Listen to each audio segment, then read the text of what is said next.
Hello and welcome to the Secret of Evermore.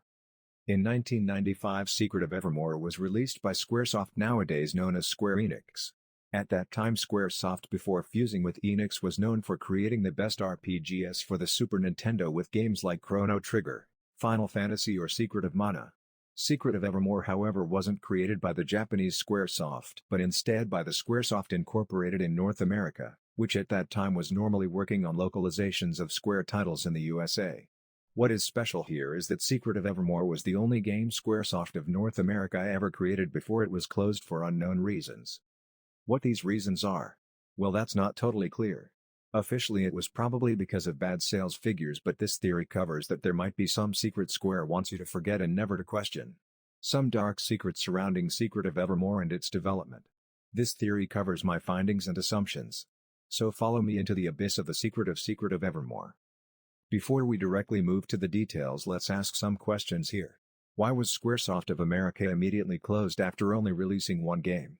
Was it such a disaster and had so bad receptions and so few sales that a huge corporation like Square would close their game development branch in America after only one failed game? After investing probably millions with staff recruiting, buying the right technical equipment and teaching the new staff how to use all of it, it had to have been a really hard decision to just scrap all it and let the millions spent go to waste. And if so, why is it that until today many people still play and love Secret of Evermore, a game with quite solid receptions? To answer these questions, we have to look at what the game's release looked like in the 90s. That's also for those of you who are unfamiliar with the game's history. In the 90s there was hardly any internet, and all you would know about this game's development and release is probably what you found in the Nintendo Power or the Club Nintendo magazine in Europe. To me, Secret of Evermore was a game said to be the sequel to the very successful game Secret of Mana. However, after the release of Secret of Evermore, it turned out that the only things the games had in common were some design and gameplay elements. At that time, hardly anyone knew that Secret of Mana was in fact already a sequel to the Game Boy games Seiken Densetsu or Mystic Quest or Final Fantasy Adventure, how it was called in other countries, and that it already had a real successor by the name Seiken Densetsu 3 in the works. To me as a kid, I wasn't disappointed nor even cared that Secret of Evermore wasn't a sequel, as it was a kind of funny, atmospheric, dark game with really good gameplay. I loved it as a kid and still play it to this day. However, people missed the multiplayer option, probably the Japanese flair, and in the end the game was not as well received as Secret of Mana. This might have led to lower sales numbers, but was this really the only reason for Squaresoft to immediately close its branch in North America? Everyone I know liked the game. The music was great, gameplay was fine, art and atmosphere were also done very well. So what is going on here?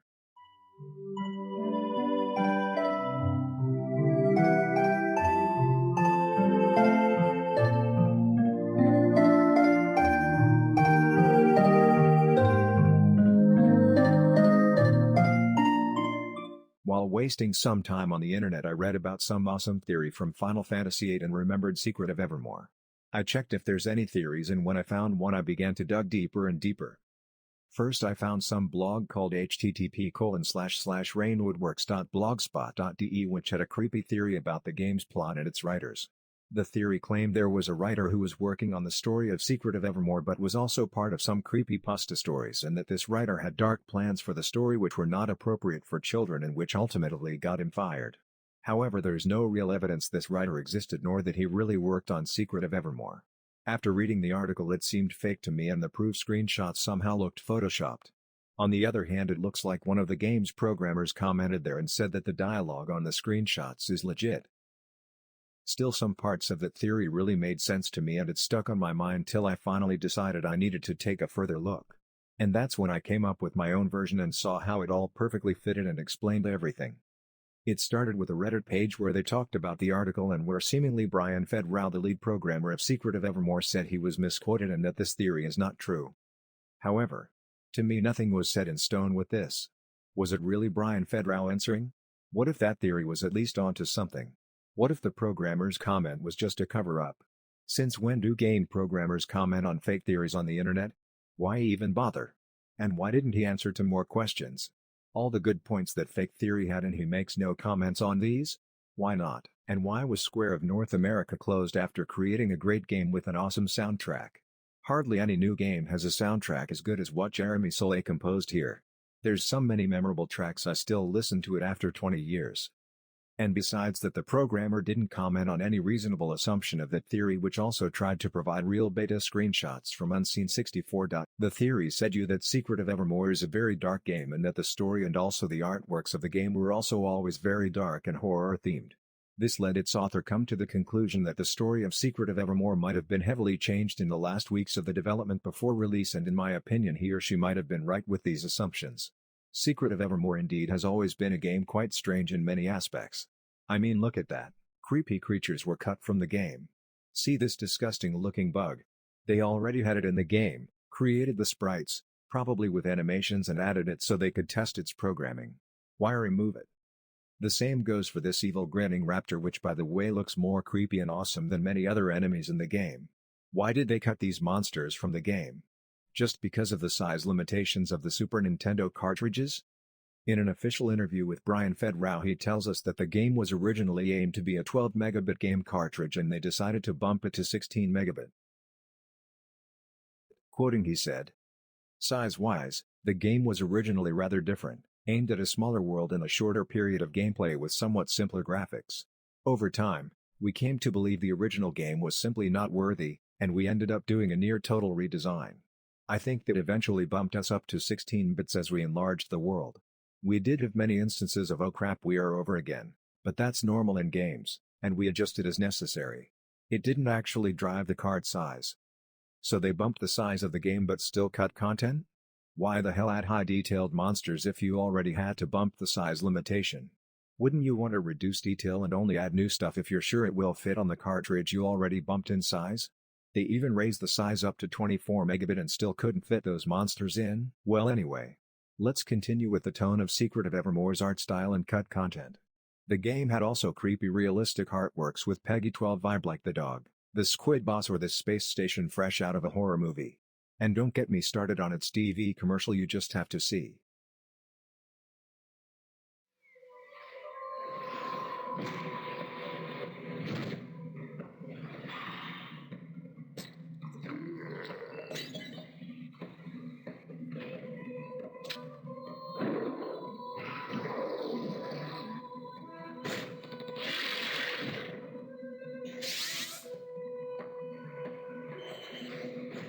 Secret of Evermore. Squares. Hardly stuff for kids, don't you think, King of Queens? Actually, that's not what it says here at all. It says, the magical pen grabbed his stomach and threw up. He threw up a big giant lobster man with giant claws, but with regular people feet. The game also had darker colors. For example, look at this beta screenshot. Why'd they bother changing this color to green at release? Why did they cut that creepy zombie or whatever that is? And why are there enemies here in the boss room where you meet Fire Eye's evil twin? Did they change the story this much? What the hell happened? When looking about quotes from the development about all I found was the following. On Wikipedia I found a quote from an interview with one of the developers which doesn't really make a lot of sense to me but provides at least some information. It says, the working title for the game was Vex and the Mesmers. Producer Alan Weiss originally had the concept of a group of magic users who could tell dream stories and transport the listeners into the experience, virtually. During one of these storytelling sessions, Vex got trapped in one of these worlds and started to corrupt the dreams. The game was going to be about finding Vex and defeating him. But when George Sinfield asked the name be changed, the studio had a naming competition which resulted in Secret of Evermore. So it had a different title and a different story, huh? Why'd they change it completely? Maybe because it didn't make any sense? So was Vex the antagonist and got sucked into the world these Mesmers created? Then he corrupted the world and the wizards tried to stop him? Does that mean this game was planned to be a role-playing game with multiple characters? I don't get it. On some blog with the URL tay.kinya.com I found some other pieces. It says, in the original game design there was a world called Romancia where everything is all flowers and sweet stuff, excessively so. It was pink and purple. I drove the artist working on it crazy with my suggestions as it was being developed and we never really could make it work, mostly due to my poor art direction. Very interesting but not helpful at all. To me it sounds unclear whether any element of Vex and the Mesmers even made it to the final game. Are there even flowers or sweet stuff in Secret of Evermore? Why didn't they use at least some of these assets in the game? So if it's like I said and Secret of Evermore was about these mesmers creating a collaborate dream world, then you were probably one of the mesmers and with your party members you searched for Vex. Now I don't know how they got from this to Secret of Evermore and a one-player game only where you're only supported by a dog, but what I can assume is that Romancia was part of that dream. And others might have been Gothica, Prehistoria, and Antiqua. All areas in one world, and since in a collaborate dream that'd be possible. Well, still the plot of the game we got is very far away from the one of Vex and the mesmers, so let's forget about that for now. I mean, there has to be something else. Anything about how they changed the plot from here and why? Let's look at the plot summary of the released game, which of course includes spoilers.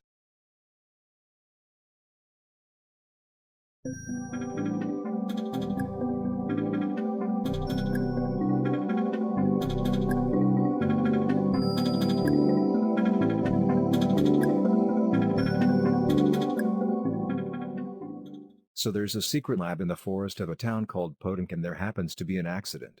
30 years later, our protagonist finds this secret lab and is accidentally pulled into another world called Evermore. First thing that comes to my mind is the title. Evermore. Isn't that a strange name for a world? Is it an allusion to the poem The Raven Who Says Nevermore All the Time? Or what does it want to tell us? Well, we'll keep that open for now. Now the protagonist ends up in a futuristic space station where he shortly after meets a robot butler and a human professor named Ruffleberg, who later turns out to be the creator of the world Evermore. After the robot butler tries to kill him, the protagonist escapes to the planet's surface, from which he then tries to find a way back home. On his adventure he meets Elizabeth aka Fire Eyes, Horace, and Camellia, all former inhabitants of the human world who were part of the failed experiment of the professor and thus ended up in Evermore. When you meet them in the game, they help you to get back home, which turns out not to be too easy because the robot butler secretly controls Evermore and tries everything to get rid of our hero, including building robot doppelgangers of the humans from Podunk.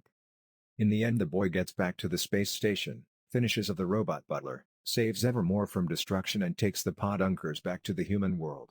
The end. You get to see a scene of the Podunkers who are glad to be back. A scene of the boy who is glad he is back home, and some scenes of how things are in Evermore.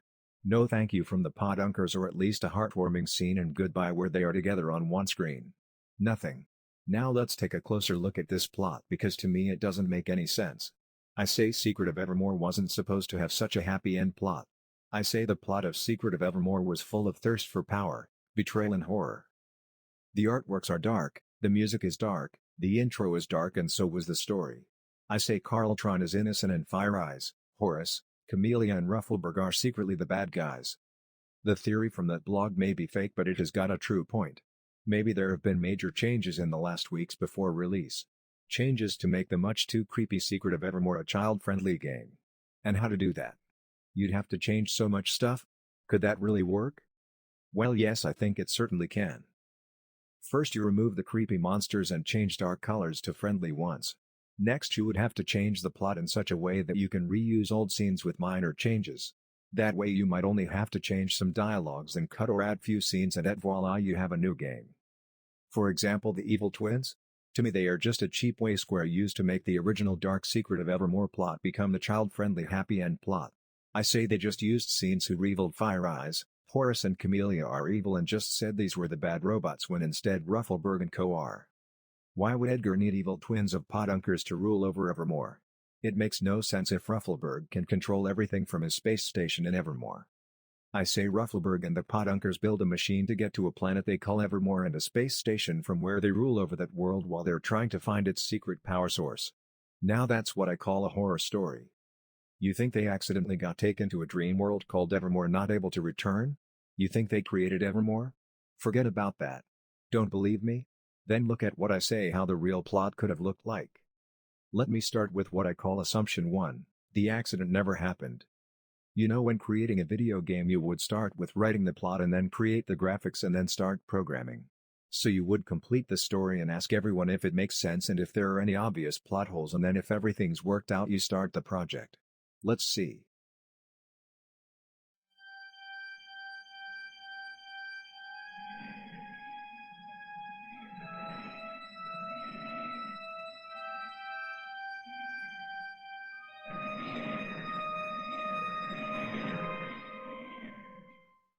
So in the official plot there happened to be this accident which brought Professor Ruffleberg, Fire Eyes, Horace, Camellia and Carltron to Evermore, probably to Omnitopia.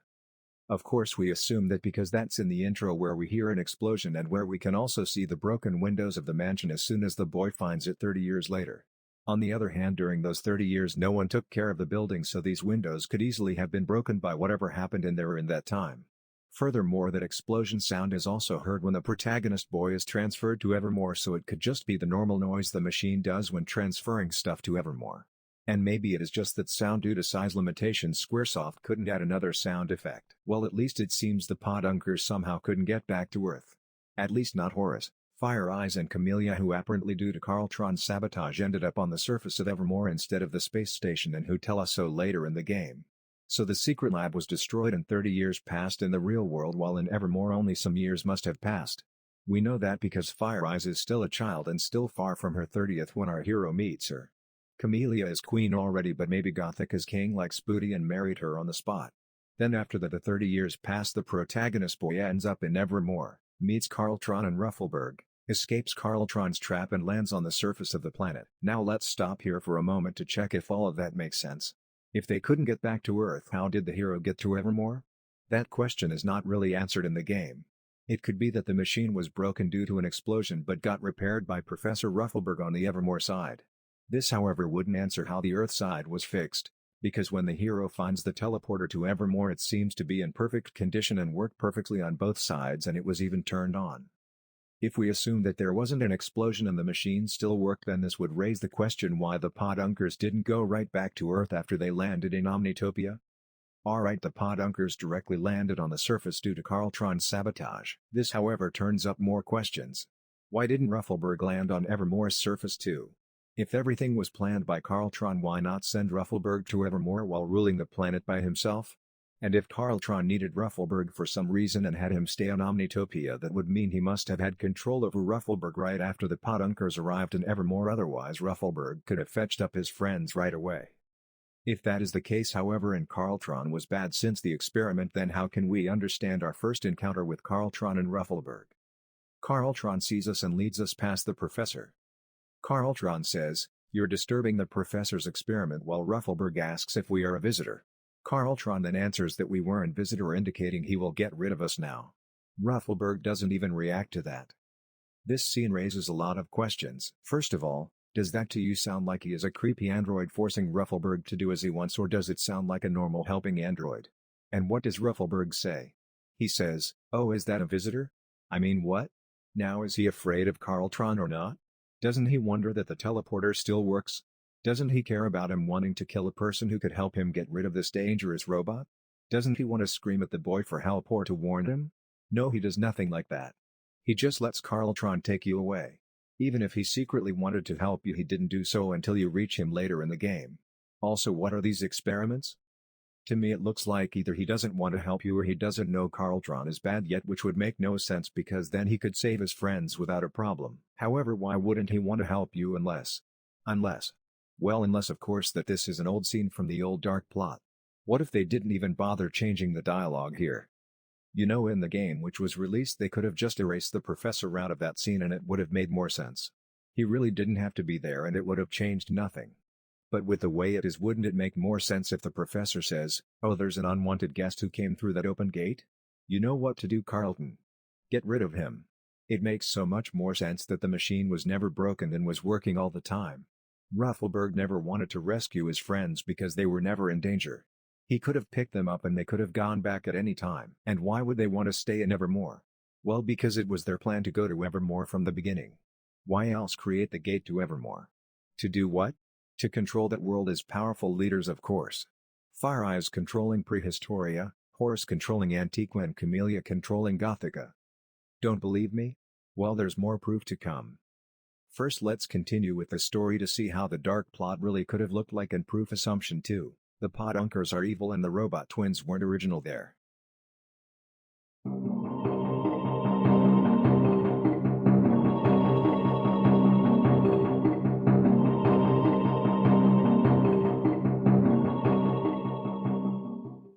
So in what I think what really happened in the original Dark plot and what makes a lot more sense is that the hero gets to Evermore and ends up in the space station. Ruffleberg tells Carltron to kill the unwanted visitor who is just his normal android without his own will. That plan fails as the hero escapes. However, at first they don't really care so much because he's just a boy in some unknown world. What can he do about them up in a space station controlling the whole world? Only with time they notice that they need to find a way to stop that boy from accidentally destroying their system of controlling and ruling over Evermore. In the official game the boy ends on the surface just like before. Also notice how the spaceship you fly down with falls towards Gothica when instead you start the game in Prehistoria. This also indicates there might have been heavy changes and they didn't bother changing. The boy then firstly meets Fire Eyes, who he thinks is good but in the original Dark plot isn't. She pretends to be the leader of the village when she is in fact a tyrant. Isn't she kinda scary with her Fire Eye powers? Why does she have these powers? What for? And how? Making fire and being able to burn people would make her a feared ruler and a perfect boss fight. Why does the hero never get any of these powers and has to rely on alchemy? I say in the Dark plot it is her role to control and reign the world Prehistoria. She probably took the leadership from Strongheart. So she tells the hero to go help Strongheart in the bug muck. But what she really wants though is to get the unwanted visitor boy killed by the giant bug, maybe just like how she got rid of Strongheart. We also later find out that the giant bug was created in Omnitopia. Makes sense if the Podunkers create their weapons to rule Evermore on that space station. In the official game Fire Eyes never really had any indication that Strongheart was still alive, so why send a teenage boy without any weapons and battle experience to a dangerous swamp? Why would she not go there herself and burn the living shit out of that giant bug? In the Dark plot this however made sense if she wanted to get rid of you. In the official game Strongheart was eaten and somehow survived in the giant bug's stomach acid, which doesn't make sense. With the Dark plot he may have never ever been in the bug muck in the first place. I say in the Dark plot Fire Eyes just wants you to get eaten alive instead of you saving Strongheart. This evil plan by Fire Eyes however fails. The hero survives the giant bug fight and comes back alive without Strongheart. Why without Strongheart? Because he was never there. He was probably just hiding somewhere from Fire Eyes because she made him escape. Never wondered why Strongheart's house is outside of the village? Of course it is. That's because it was edited in within the last weeks of the production after changing the plot. In the Dark plot he doesn't need a house because Fire Eyes lives in his shut now and he can't return. I assume that in the Dark plot Fire Eyes wonders how you did it and tries another scheme to kill you. Not knowing how strong you are, she sends you to the reptiles or vipers as they are called in the game to finally finish you off. But this time you meet Strongheart in the mammoth graveyard and he tells you the truth about Fire Eyes. That she drove him away and took control. But when you try to confront her in the village she already hid herself within the volcano. Of course. Where else? She loves fire. Where else would she hide? And look at this beta screenshot again. If the machine in the volcano isn't the most obvious solution to Fire Eyes, then what is? It's her headquarters where she controls the heat and thus Prehistoria. Never wondered why there's sewers in the volcano? Doesn't make any sense if it were a real volcano, but makes sense if that is partly filled with a secret headquarters of a technical superior race for secretly controlling a primitive culture. But could she really do all that alone? Well, of course not. She had her Omnitopia created vipers in this one. Nice wrench you have there. Why isn't it in there in the official game? Also, you can see on these beta screenshots that they changed the room at least 3 times. They changed the color of the machine from a creepy dark blue to some boring green and again cut a scary monster from the game. Also they added the platform for the evil twin they had to add. And now what happens once you reach the volcano to confront Fire Eyes? Well, in the normal game you meet her evil twin. What coincidence. In my theory the hero meets Fire Eyes here to confront her as to why she wanted you killed, and in the real game you meet her evil twin. Oh lazy square. They just made the confrontation from the Dark plot so that the hero instead meets Fire Eyes' evil twin.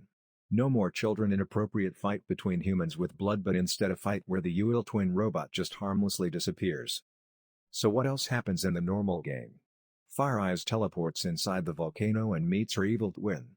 The fake Fire Eyes tells you that she will drain the heat from the outside with that strange device within the volcano. Wait, that's going too fast.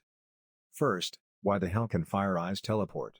Wouldn't that mean that she could teleport to the space station Omnitopia at her will?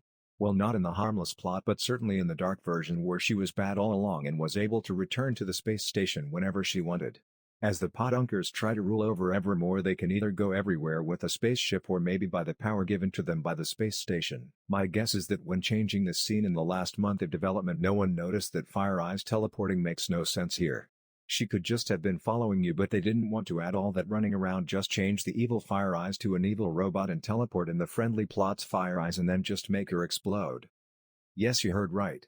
Fire Eye's evil twin next just blows up Fire Eyes, who somehow doesn't die, which makes no sense either. Why won't she return and help us? Why does the robot have special powers like her anyway? After the battle, the evil twin now turns on the machine to make the volcano erupt and then she teleports away. This again leaves too many questions. Where the hell did she go? The player at this point can only guess she or it died. So can we assume that at the end of the official game, left Evermore, the evil android twins with magic powers are still running around? What sort of happy end is that? Isn't it more probable that in the dark plot you actually killed the evil human Podunkers and Evermore was in peace? And that was too harsh for a children's game? Is that the reason Square changed the plot?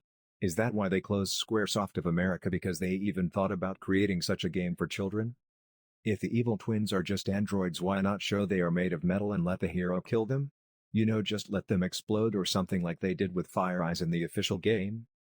Of course they can't do that, because they originally were never intended to be androids. That would mean they'd have to redo the scenes, which is a lot of work. Next in my theory, Fire Eyes dies without telling the hero why she wanted him dead. Then the hero ends up in Antigua. So far Square only had to insert an evil twin, change the last fight, add Strong Heart's house and change some dialogue. Nothing which cannot be done a matter of days. Now let's go the next world, Antigua. After Fire Eyes' death and meeting the swamp guy in Antigua, the player switches to the dog in the palace, where we see a scene with the country's leader talking to a servant called Pompolonius. The country leader later in the game turns out as Horus' evil twin. So the evil twin is a powerful ruler again? Coincidence? I think not. It all fits in my theory, where the Podunker rule over Evermore and did so for a long time. I say this was originally Horus and not some evil twin. They didn't have to change things here. Horus as an evil leader in the dark plot also doesn't want to be seen here. After the arena, there's a second scene where the Wallface tells the Horus twin that he wants those diamond eyes for some reason. In the official game it's unclear who is making that face. Because you can fight the Wallface in a secret room in Omnitopia, it is implied that it is Carltron. But is his really him? Well, in my theory this isn't Carltron but Ruffleberg, or just some of his inventions doing what he tells it to do. By coincidence, the boy is led to believe that the diamond eyes can help him get back home. So he tries to retrieve them without Ruffleberg knowing, because he didn't get the message yet that the unwanted visitor beat Fire Eyes. In the official game, isn't the ruler scene with Pompolonius kinda strange? Does it make any sense? Why does the leader want to be even more powerful? He's already the king of the country? As was Fire Eyes for the Prehistoria people. What more power does he want? And if he works for Carltron, then doesn't this mean Carltron is in power already and is controlling all of Evermore? What's his goal here? After the heroes fight in the arena, we see another scene of the ruler. He's now called Number 2 by the face emerging from the wall. This reason isn't explained, and it also generates more questions. Why would Carltron call one of the evil twins Number 2? Aren't they just a means to reach his goal? It later turns out Carltron wants the diamond eyes to power up that cat statue in Nobilia, which turns into the Aegis boss monster. A machine also found in Omnitopia. That's a thing that is very strange though. The question is, why does he need those eyes? Why want to turn Aegis alive? It doesn't make any sense. Officially, Ruffleberg created Evermore so that Aegis machine can of course be found in that world. But if he can create everything, why can't Carltron force Ruffleberg to create everything he wants? He could just create diamond eyes if he wanted to. He could also just turn the cat statue into Aegis if he wanted to. The game's official ending shows us that all monsters on Evermore were created by the space station, so why shouldn't he be able to do it? He could create as much evil twins as he wants, since he created a whole world with its own space. Yet he cannot do other tasks that seem so simply in contrast? To me, that means there's something fishy here. Something has been heavily changed in the last month of development, without putting too much thought into it. And the only thing that would make sense is that Ruffleberg can't create everything. And why is that? That's of course because Ruffleberg never created Evermore in the first place. I say Evermore is a real planet. Real people on a real world Ruffleberg found a way to go to. A real world Ruffleberg built the space station for to conquer it. A real world which the Podunkers try to control and try to reign. A real planet somewhere in space with its own languages, cultures and people. Maybe some planet like the ones in Stargate. With a connection to Earth but completely different. Let's keep this for assumption 3 though and continue with the plot. What is also important about that scene is the face on the wall and not the dialogue. The dialogue could easily have been changed in the last seconds before release. We see that face again in Omnitopia in the secret room with a mini-boss. This mini-boss serves no purpose for the happy end plot though. It officially probably just wanted to show us that Carltron was connected to his Horus evil twin through that device. I always thought Carltron pressed his face against that wall to talk to Horus's evil twin, but that boss shows us that it's not necessarily the case. However, what we know is that creating such a graphic with so fine details is hard work. So why make the face not really look like Carltron? Maybe because it wasn't Carltron after all? In the room after winning in the arena and its following ruler scene, there's a statue and the NPC tells us the following: this statue was made for the Emperor to honor him. Either this is badly translated or it again doesn't make sense for the official plot, because it would mean that the ruler is in fact Carltron because it looks like him. This however isn't the case because the ruler is Horus' evil twin and not Carltron, and if the ruler aka Robot Horus had it built to honor someone else like Carltron, wouldn't the people wonder who it is, and wouldn't the NPC say the Emperor had it built to honor a friend or something like that? So either Carltron is already in total power, which we know doesn't seem to be the case, or this statue was inserted shortly before release. Probably just swapped the head and thought they're good. But does it make any sense? Not really. Now after the arena fight, the hero is told to go search for the diamond eyes to get the ruler to help him get back to Potung. Now in my theory this happens the same way. In the official plot our protagonist meets Horus, who tells him where to find the diamond eyes and the usual blah blah about the accident and that the ruler might be up to something bad. So Horus knows where to find the diamond eyes and he proposes that you fetch them and bring them to him because he wants to make sure they don't fall into the wrong hands. Then why the hell is he gone from the camp when you finally found the diamonds? And how can he protect them better than 2 huge dungeons and 2 boss monsters? Makes no sense. Unless of course all of the friendly Horus stuff was added in later. In the dark plot the evil leader Horus comes up with some story and uses our hero to get his hands on the diamonds. Once you have them he instead of his evil twins takes them and leaves. In the official plot the evil twin then awakens a dog statue which turns into the boss monster Aegis and magically disappears without a reason. Where'd he go? Who knows? Why'd he awaken Aegis? No reason. Does it make sense? Not really. What is this all about then, you ask? Well, we'll cover that in assumption 3. Let's continue with the story for now. So in the official plot Horus' evil twin just disappears, while in the dark plot it's just that the boy kills the evil Horus. Afterwards the white-haired Greek shows up and tells our hero where to go next instead of a kind Horus who tells us so in the official plot. Our protagonist still unclear as to why Horus betrayed him 2 moves onto Gothica. And this is where things got messy. Look at the screenshots from Unseen64.net. These show that the plot have heavily changed in that part of the game throughout development. Why is that? Let's find out. In the official plot the hero arrives in Gothica. In the Ivory Tower we later find out that the former country leader is out of power and Camellia is now in power. What else? Power-hungry potent bastards. Well, our protagonist somehow gets into the castle where he ends up imprisoned. He tries to escape but is stopped and brought to Queen Camellia. She lies to him about the other castle and asks him to help them lower the other castle's bridge, which he accepts. And before you leave you also find the king hypnotized by a play.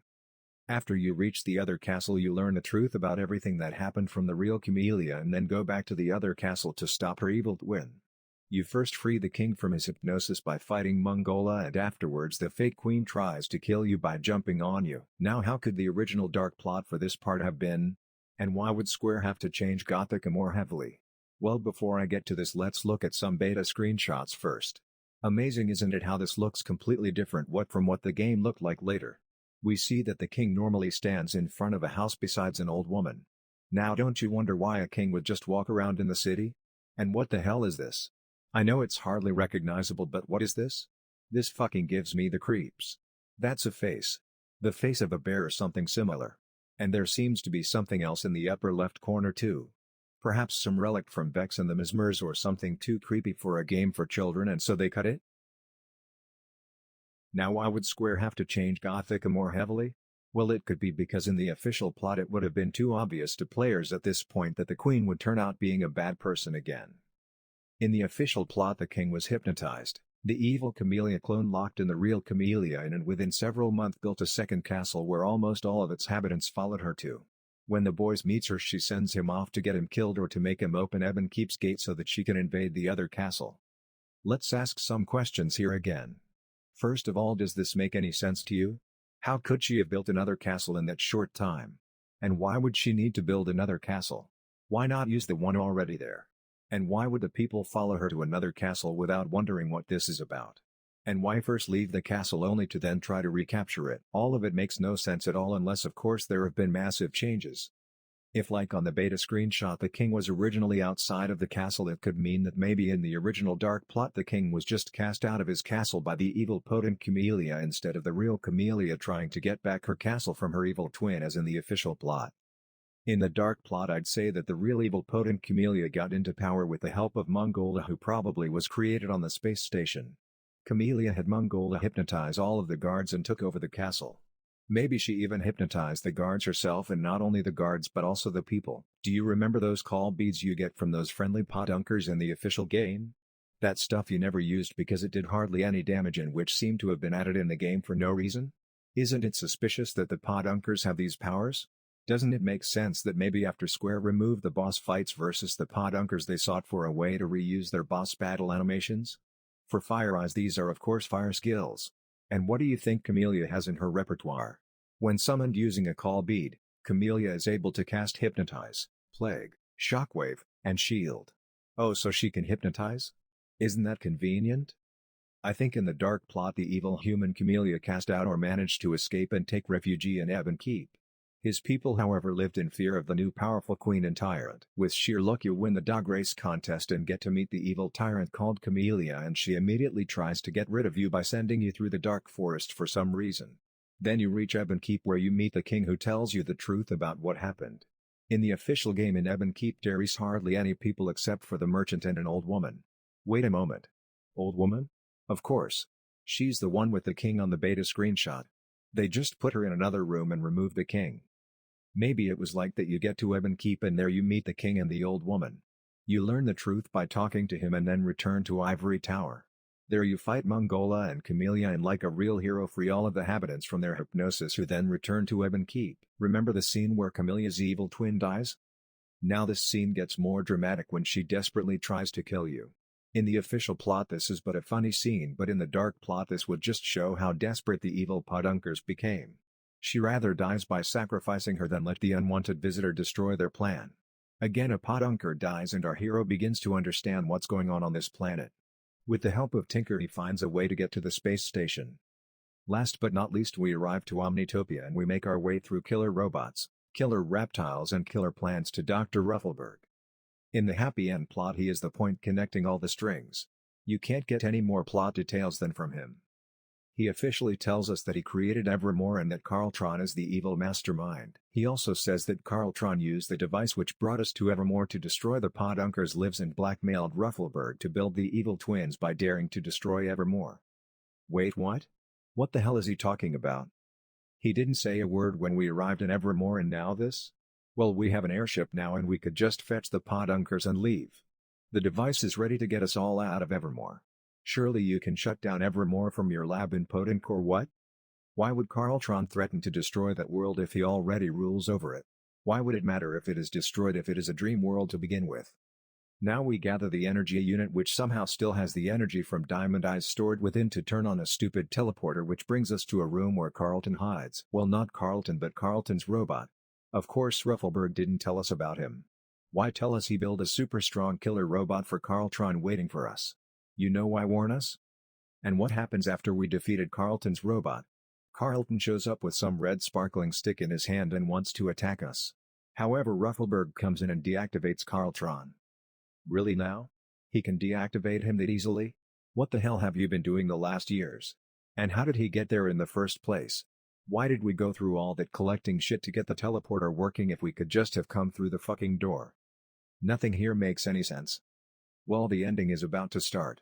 Ruffleberg tells us that Carltron created the monsters and because we destroyed him the balance in Evermore was disturbed and thus Evermore will be destroyed if not all podunkers leave this world. I don't know how they came up with this, but maybe the ending would have been too boring without some dramatic world saving.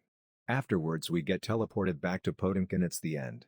We get some cheap apology scene in the credits where we see the 3 surviving evil twins and that's it. Isn't it kind of funny? Square probably thought, hey wait. Oh shit. What about them? Well, let's just put them into the credits. In the dark plot, all of this must have happened differently. Because most changes must have happened with the end of the game. It's hard to tell how it would have looked like. Maybe the boy got to Omnitopia and then reaches Ruffleberg, who escapes. Ruffleberg hides in the secret room and completes his sinister Carltron war machine. The real Carltron, as a non-thinking robot NPC, helps you and tells you how to get to him. All but speculation? Right. Makes more sense than the original story? Maybe. We still haven't gotten to Assumption 3.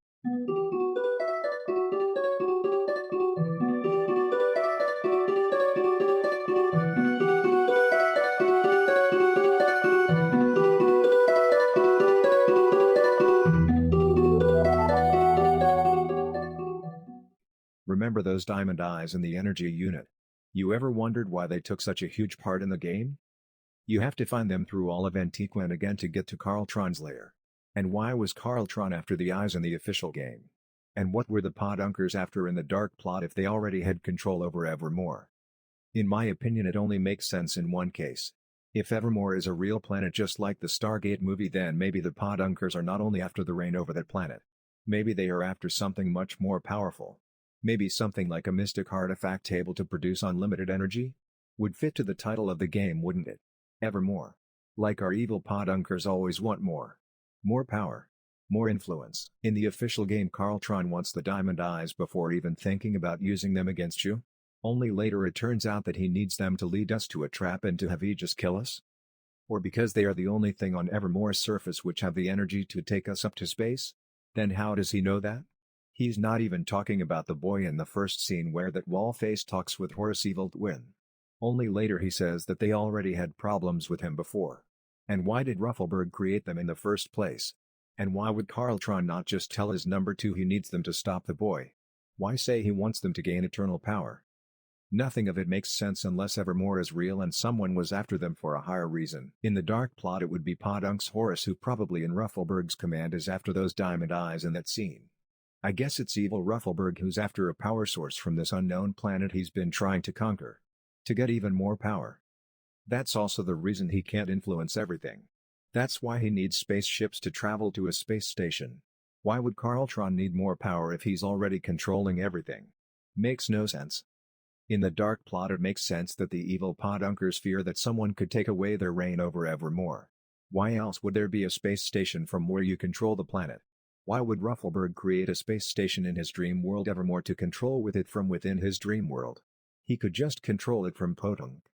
Any visual clues for that? Well, when you watch the intro, you see that weird object on the wall next to those weird statues. We can find that object again in Tinker's laboratory in Gothica. Doesn't it look like a planet somehow? Maybe some planet with several moons? Why does Evermore need space anyway? Also, how can that object be here in reality? So either Ruffleberg created Evermore and put this physical object into his dream world for some unknown reason Tinker never questioned, or in Evermore, which is real for Tinker, Tinker built it himself, modeling Evermore's solar system? You know, like with his telescope? Because he's a scientist? But that would work in the dark plot much better. Like Tinker is maybe the only scientist of that planet found out about the space station and that it is controlling his planet. And that the only way to stop it is to build a rocket which is able to get there. Maybe the evil Podunkers are only after the Diamond Eyes because they are the only way those Evermore people could ever destroy their reign. Or maybe it would be more logical if it's all connected to the dog statue and Aegis. Maybe Ruffleberg built Aegis as a war machine to control Evermore, or maybe even to control the human world, but he didn't have a fitting energy source for it. Now he found one on Evermore and now the evil Podunkers try to get their hands on it? But then why is there already an energy core inside Aegis? Furthermore, why is Aegis in the dog statue in the first place? And why are those broken ones on the spaceship? Maybe Aegis is the source of all of Ruffleberg's knowledge. Perhaps he found one of those broken war machines on Earth and with it found out that it is from Evermore and how to get there in the first place? Maybe that was the connection all along. Maybe Ruffleberg collects these war machines and they were originally hidden in statues? Would it make sense if in the dark plot Horace turns on Aegis because it is the first working war machine they found and it can only be activated with the Diamond Eyes? Unfortunately, we'll never know and this theory ends here. Let's hope we will one day find out the truth about this everlasting secret of the secret of Evermore. For now, I hope you enjoyed this little theory. Maybe you also found more clues or have better explanations. If so, then let us know in the comments section. Farewell, and remember, keep watching the skies.